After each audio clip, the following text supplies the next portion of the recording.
In what may be some of the most shocking breaking news we've ever seen, U.S. oil prices just turned negative for the first time ever. Now, there's going to be a ton of analysis and opinion around this and what it means, and I can't speak to the economic impact for the most part. What I can say is that demand is gone. Because of this, suppliers now have to actually pay to get rid of this oil. We are facing not just a pandemic, but an economic collapse. And it's so bad, we're seeing stories like this. But of course, everyone wants to know who to blame. Ultimately, I don't think it matters who is to blame. But of course, many people say it's China. They knew about the pandemic. They didn't tell anyone. In fact, they weaponized it, spreading disinformation to hurt people. Some have called this an act of war. And the question arises then, will we actually face a hot war with China and its allies, Russia, Iran, and potentially other countries, potentially Latin American countries? And some have concluded the answer is yes. In an op-ed, Majid Nawaz says that we are facing Thucydides Trap. As China seeks to gain global dominance, they are facing up against the U.S., and the only outcome could be full-scale war. Not light war, not skirmishes, but total warfare, even arguing they are preparing for it. In a piece from The Atlantic, they said, back in 2015, 12 of 16 historical moments in the past 500 years where a rising power challenged a superpower, war erupted. And we have several stories over the past couple of weeks that have made many people wonder whether or not war is coming. I want to show you what Majid wrote in saying that China, yes, is preparing for total war. But first, let me show you some of these stories. From the New York Post, April 15th, U.S. military planes spotted after China sends naval ships past Taiwan. The USS Theodore Roosevelt was mostly disabled, docked, with 80% of its personnel being evacuated due to the coronavirus. Another aircraft carrier was docked as well, and the U.S. did an elephant walk, a show of force. At the same time, China sent a strike group near Taiwan. Then we saw a U.S. plane fly by. We had Iran sending a bunch of small boats to swarm and harass U.S. naval ships. In fact, Iran's guard acknowledges encounter with U.S. during a drill. This is being reported today. Russian jet flies within 25 feet of U.S. spy plane in unsafe maneuver, Navy says. And while these stories, I want to say, may just be highlighted because of the escalating tensions, we do have other stories that show us that China has been trying to cause us and our allies harm. Perhaps it's because of the coronavirus negatively impacting their economy, and it's an act of desperation, or perhaps because they realized they can weaponize the crisis for massive political and global economic gain. The Associated Press reported China didn't warn public of likely pandemic for 6 key days. In this story from the Foreign Policy, China isn't helping Italy. It's waging information warfare. The populist five-star movement has become China's chief enabler as Beijing spreads disinformation about the origins of the coronavirus while sending aid shipments to the EU countries where it seeks influence. As it turns out, much of this aid didn't actually work. In this story from Politico, Russia and China push fake news on coronavirus crisis, report claims. We have another story. Chinese trolls are spreading coronavirus disinformation in Taiwan. The New York Times says, as virus spreads, China and Russia see openings for disinformation. The two powers amplify discredited conspiracy theories and sow division as they look to undermine the United States, which brings me now to the first story we'll actually read through. Has the U.S.-China Cold War now begun? This story from the end of March. And how long from there do we enter a hot war? As Majid writes, China is preparing for it. Before we read this, I want to head over to timcast.com/donate. If you'd like to support my work, there's several ways you can give, but the best thing you can do, share this video. I want to make sure it's clear that the stories we're hearing about military skirmishes and ships being lasered or strike groups floating through these certain areas, perhaps we're just focused on this because we're in a crisis. But I also want to highlight that these things still happen. Just because we ignore them doesn't mean we aren't facing the potential for war. And as more and more people face collapsing prices, oil prices, a loss of their savings, a loss of their jobs, and desperation, they're going to seek someone to blame. And with these stories, they're certainly not going to blame themselves. They're going to look at what China is doing with disinformation tactics to hurt us and our European allies, and they're going to blame China, and they're going to demand action. Or regardless of any of that, Thucydides Trap, as China seeks to gain power against the U.S. economic superpower, then war seems inevitable. Real Clear Politics wrote back at the end of March, among the biggest victims of the coronavirus pandemic is the fiction of amicable U.S.-China relations. Those ties have been worsening for years, even before President Trump decided to call out Beijing's predatory behavior starting in 2017. With the crisis now pitting America and China openly against each other, it seems impossible to salvage the old working ties. Washington now faces an unambiguously adversarial relationship with Chinese Communist Party, one in which global ideological blocks may be drawn. Losing this new Cold War would be a grievous blow to global transparency and liberal order. It would also threaten a significant reduction of American power and influence abroad. They say, even just a few months ago, it appeared that traditional engagement between the United States and China might survive. The trade agreement was the most visible sign that elites in both countries wanted to return to some level of normalcy. Outstanding issues such as Huawei and 5G were slouching towards a state of permanent irresolution. The imprisonment of 1 million Uyghurs was largely forgotten, and cultural and student exchanges were escaping any serious interruption. A stalemate in the South China Sea was also emerging, with the Trump administration dramatically increasing the number of freedom of navigation operations. But with the Chinese dug into their new military bases, all that has been swept away by the coronavirus crisis. I asked, I think a couple months ago, at what point do we take action against China? The theft of our intellectual property, the violation of rights in Hong Kong, and the concentration camps in which they've imprisoned 1 million plus Uyghur Muslims and harvested their organs. A lot of people on the left in the US like to say, think about, people often think about what they would do during World War II, faced with, Germany and the horrible things they were doing. And they say, whatever you think you would have been doing then, you're actually doing right now. And they point the finger at Trump. And they talk about the border and these illegal immigrant detention centers. But what they don't talk about is what China is actually doing. And what they're doing is much closer to what Nazi Germany was doing. Or perhaps it's all propaganda. Perhaps we don't really know for sure, and that Western media has been funneling this information because we're preparing for war. I don't care for conspiracies. I'm not going to entertain that idea. All that really matters is these ideas exist. We know, or we believe, that China is doing very, very horrifying things. Then we get the outbreak of the coronavirus. China knows of human-human transmission and withholds that information, causing a slowed response in various countries, including ours. They then launch disinformation campaigns, which results in mass death. There's no one really to blame in the US, for the most part, other than China. When we look to what happened in New York, we can say Bill de Blasio did a bad job. But as Dan Crenshaw pointed out in his now viral video, we were all operating with the same information. And unfortunately, maybe we trusted China a bit too much. Or maybe the government didn't really trust them, but they knew there was nothing we could really do. When you see that Joe Biden is now launching campaign ads blaming China, it stands to reason left and right are basically in agreement. Most people in the United States are going to blame China, as are people in Europe, as they're already pointing out the equipment that was sent by China was faulty, slowing their response, whether good intentioned or not. But they have been launching disinformation campaigns to slow their response, which says to me that they knew the equipment was likely faulty, or at least these companies that were sending it, they knew it was faulty. The New York Times has written about the escalation of tensions between the U.S. and China.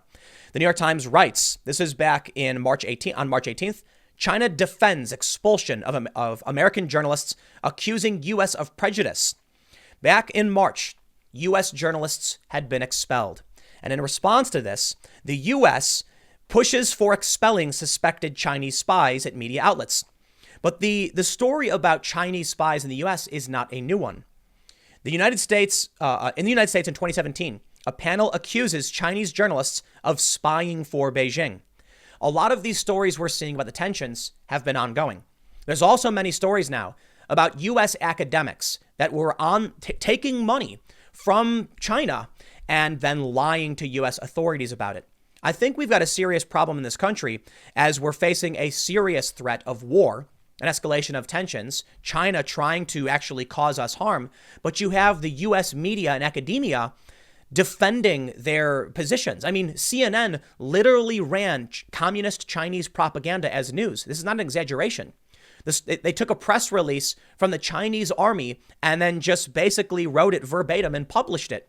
When they were called out for it, they immediately went in and quietly edited it. But it was a huge embarrassment for CNN, who has been effectively helping China.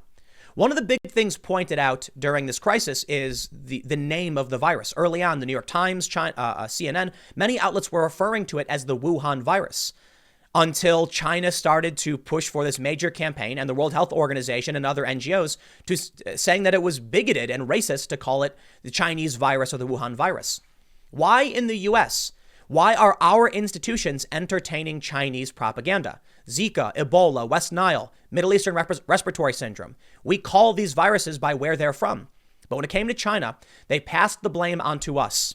While many alternative media outlets were getting suspended and banned for pointing out that this virus may have emerged accidentally from a biolab, the Washington Post and CNN later reported this, as did Fox News, and the media companies, these social media companies, did nothing negative to them. You can see how this bias is going to impact our response to whatever is going on, because in our weakness, for whatever reason, our media companies, our social media companies are just agreeing with the Chinese propaganda narrative because of, I guess, social justice and political bias. But this brings me now to the main story. The first thing I'll point out, Trump warns China could face consequences for virus outbreak. That I think we understand. But then we see this, the op-ed from Majid Nawaz. Is China preparing for war? The big question everyone wants to ask. Now, before I start reading this, I want to point out, I don't know. Maybe there won't be war. Maybe I am hyper-focused on these negative stories. But I think when you go back to 2015, the signs were there. China is becoming a very powerful superpower. And in doing so, they are going to challenge the U.S. And as Thucydides Trap says, war is very likely. We'll read this, though. Majid Nawaz, you may know him. He's an intellectual dark web personality. He hosts a show in the UK, and he writes for Unheard. China is on a war footing. While the COVID-19 outbreak has exposed some grave political miscalculations behind decades of international strategic relations with Beijing, the depths of our problems are only just beginning to dawn on us. Fueled by our desire for ever cheaper goods, the world has collectively sleepwalked into a supply-side dependency on the People's Republic. The gamble has been pitched as a trade-off. China was expected to evolve democratic norms and embrace relations with the international community, while we got richer from globalization. But we have been played. Whether it's clothing and factory fashion, personal protective equipment, or hardware parts, too many of our manufactured goods today rely on made-in-China supply chain. At the same time, as it was busy taking control over our manufacturing, China has been busy cloning Western software via her lackadaisical respect for international copyright rules. And while the world relies on China for hardware, China avoids software dependency on outsiders by creating substitutes. TikTok to replace Snapchat, Weibo instead of Twitter, WeChat and Renren for Facebook. Indeed, there is an alternative Chinese version for almost any platform. With manufactured goods and hardware made in China and software increasingly cloned in China, what of natural resources? Though the Belt and Road Initiative, a 21st century Silk Road connecting China to Europe over a network of land and sea trade routes, the People's Republic has embarked on huge infrastructure projects in 60 countries, including loans and construction projects that secure key ports and mines as collateral to China for payment. Look to Pakistan, Africa, or Southeast Asian nations to see China's rapid expansion in ownership of mines and ports. Look to the UK and China's attempt to secure our telecoms industry via the Huawei deal, her recent purchase of British steel, and her quest to secure the nuclear power industry. Beijing even secured a deal to develop British nuclear station Hinkley Point C in Somerset, thus paving the way globally for China to enter the global market to dominate nuclear power. Over decades, we have naively outsourced or lost manufacturing, software, natural resources, and critical infrastructure to China. The economic benefits of globalization are well trodden. Yet as COVID-19 has shown, it has left our society vulnerable during a major crisis. Unable to manufacture the most basic of necessities, such as PPE. Meanwhile, China has achieved self-sufficiency. I'll pause here and say beyond that. Not only are we in the US and they in the UK unable to manufacture these goods, we're now seeing a shift, we're bringing these companies back. China has withheld the export of much of these goods because they need them, weakening us.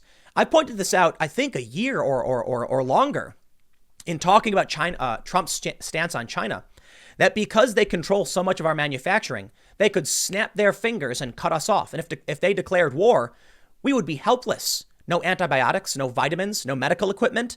That would give them a major advantage. Maajid Nawaz goes on. He says, while pursuing economic dominance abroad, China's communist one-party state has centralized political power at home, gained unprecedented command over her own population via wide-ranging and well-documented spy tech, and placed anything between 1 to 2 million Uyghur Muslims in gulags. Considering what we know of colonial history, there is little room for doubt that China is at a pre-colonial stage.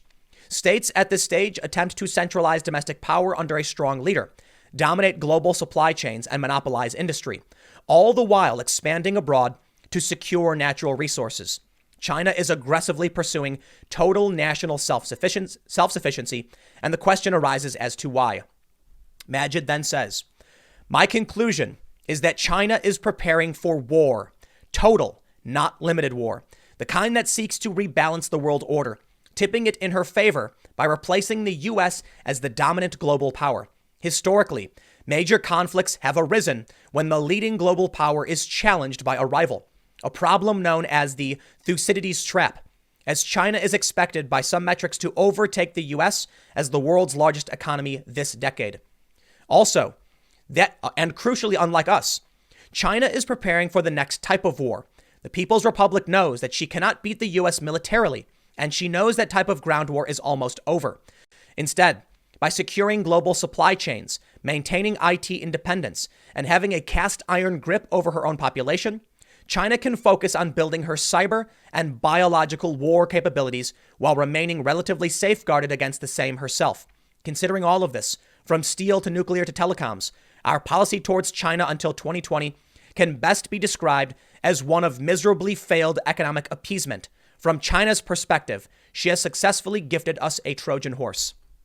Whether or not you want to make arguments or conspiracy theories about the emergence of COVID-19, one thing that stands, that needs to be said, as an authoritarian regime, China can lock its people in its homes and protect its economy much better than the U.S. can. Right now, people in the U.S. are demanding freedom and liberty. They want the economy to keep functioning, and we have a constitutional right to do so. But this does present a weakness we have. We in the United States will not give up security in exchange for freedom. We want our freedom. It's our right.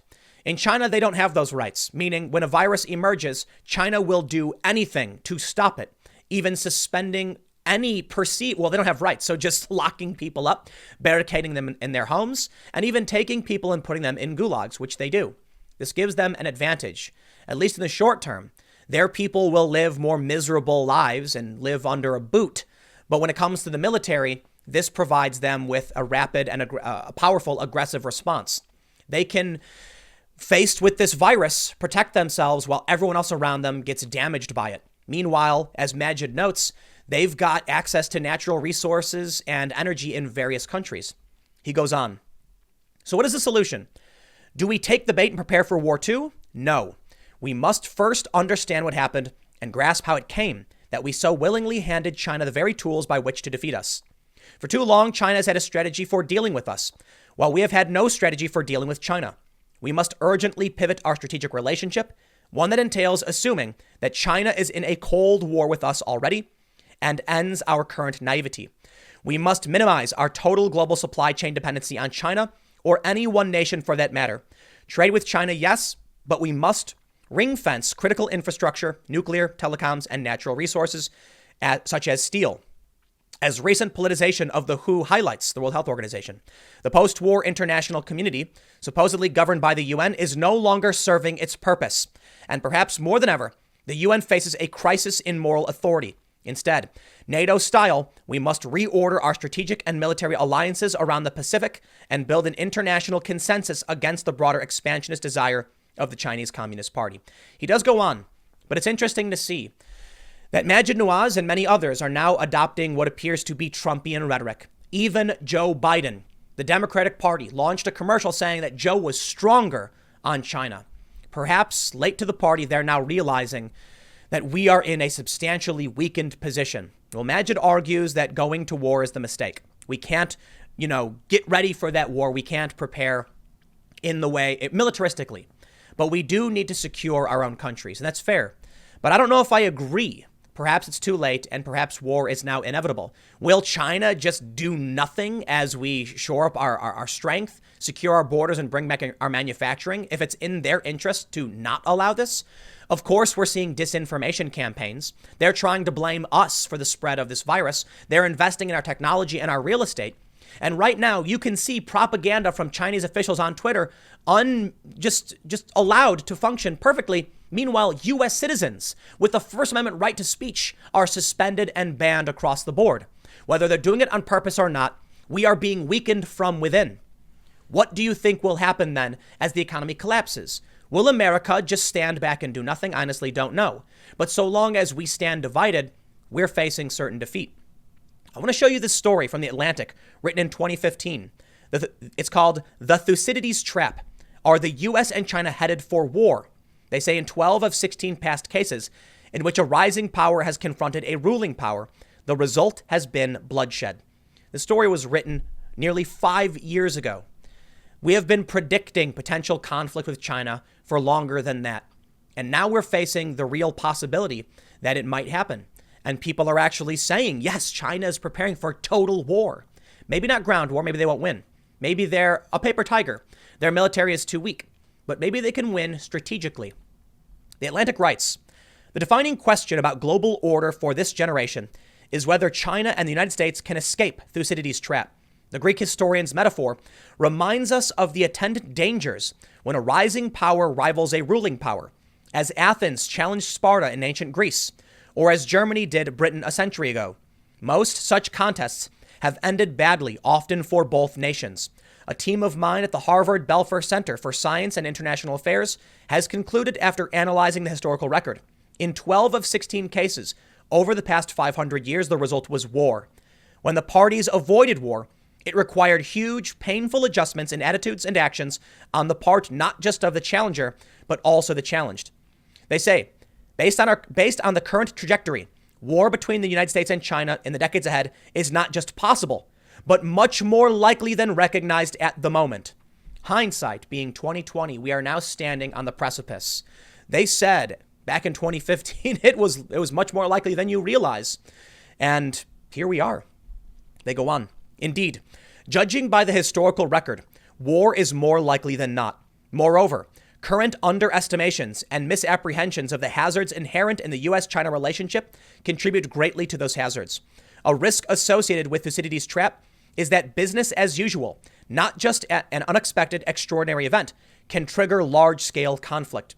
When a rising power is threatening to displace a ruling power, standard crises that would otherwise be contained, like the assassination of an archduke in 1914, can initiate a cascade of reactions that in turn produce outcomes none of the parties would otherwise have chosen. War, however, is not inevitable. 4 of the 16 cases in our review did not end in bloodshed. Those successes, as well as the failures, offer pertinent lessons for today's world leaders. Escaping the trap requires tremendous effort. As Xi Jinping himself said during a visit to Seattle on Tuesday, there is no such thing as the so-called Thucydides trap in the world, but should major countries time and time again make the mistakes of strategic miscalculation, they might create such traps for themselves. Will we see war with China? I honestly don't know. But let's look at the coronavirus crisis right now. Certain studies are coming out saying that the mortality rate is substantially lower than we actually thought it was. But we're still seeing thousands upon thousands dead. In a press conference today, Andrew Cuomo said, we hit the peak, but how long will we now sit at this plateau? It's entirely possible, with certain news coming out that people are seeing reactivations of COVID, that we can never leave this trap, that we are pinned down until a vaccine can be created. In which case, the economy will continue to collapse and the U.S. may just fall down to the bottom. I don't know, and not in the world necessarily, but that China can certainly pull ahead of us because we've been substantially weakened. Or maybe the freedom protesters are right. Maybe we reopen the economy and accept that we are going to see a major hit to our population due to the coronavirus. I don't know the right answer. Certainly not. I know that crude oil is worthless. I know that people are going hungry. Food banks are running out of food. The economy is tanking, 22 million people out of work. And we have an escalating tension between the US, China, Russia, Iran, Europe, and all these other nations. Do we just sit here and watch everything fall apart? Or will eventually one nation in desperation strike? I can't tell you. I can point out, however, that while Europe and others are starting to blame China more so, we have this story: Germany sends China 130 euro bill for coronavirus. It's actually, this is an exaggeration. It's kind of fake news. It was actually a German newspaper that was calculating the damage and putting the blame on China. But the story highlights that many in Europe are also putting this blame on China. But regardless of whether or not China takes the blame, China isn't ready to win a war against America. And this is from nationalinterest.org. As we saw in these other stories, perhaps China won't wage a traditional war. Perhaps war as we know it with tanks and soldiers and explosions is not the way war is going to be fought in the future.